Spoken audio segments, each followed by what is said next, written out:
So your brother passed away February 16th last year. Yeah. It's only been a year and a bit. Yeah. Tell me how you're feeling, man. Do you know, I don't actually, I think only recently I've started really watching his, like, clips of him and just, just going back to old pictures and, but how I feel is there's this real, I can't really explain it. There's this real, like, I'm almost like feeling like he's around me at Spirit. points. Yeah. I always feel like he's around me, but then I have moments where I really just miss the conversation.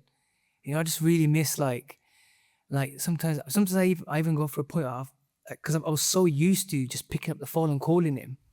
Like sometimes I just feel like I just want to pick up the phone and call him, but then I think I can't.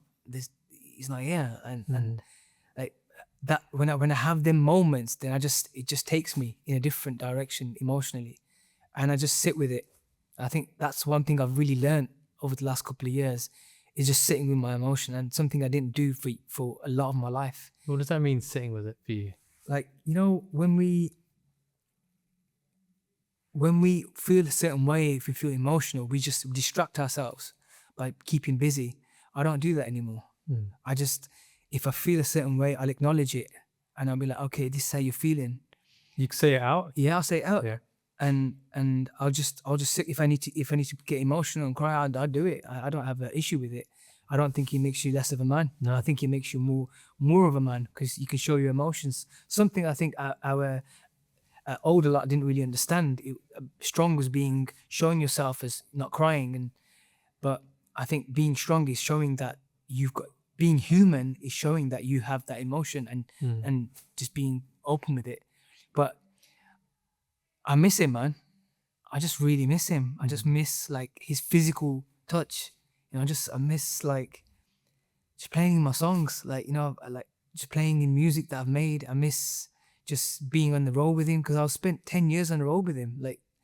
It's like we championed each other into our careers. Like when I was a kid, he was a DJ. He was setting up his road show, and I'd be his roadie.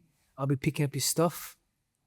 And then that transitioned into me becoming an artist, and then him being with me on my international tours. Like every gig I did for 10 years, he was on every show internationally. Like he was everywhere with me.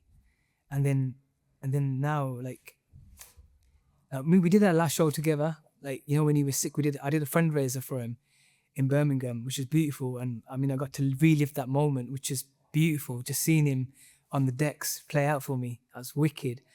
But just knowing he's not going to be here to have that moment with me again. I mean, I made a song about him recently, and it's called Savior. And I started writing it around his 46th birthday, and I just poured my heart out and exactly how I felt. It was like a letter to him, just something to say that, you know what, I've been through this, but this is where I'm at. And he talks about, in the song, I talk about that I've drawn inspiration, I've drawn courage from our ancestors, I've drawn inspiration from our gurus, and you know what, that's keeping me going. But then I also miss you. I just miss like being around. I'm searching for you. I think that was important for me. It was a healing process. And I think that's how I've changed. I think something I haven't really done in a lot of my music. I've done in a couple of songs because a lot of my stuff was like more pop orientated, which I love doing as well. That's part of my personality as well.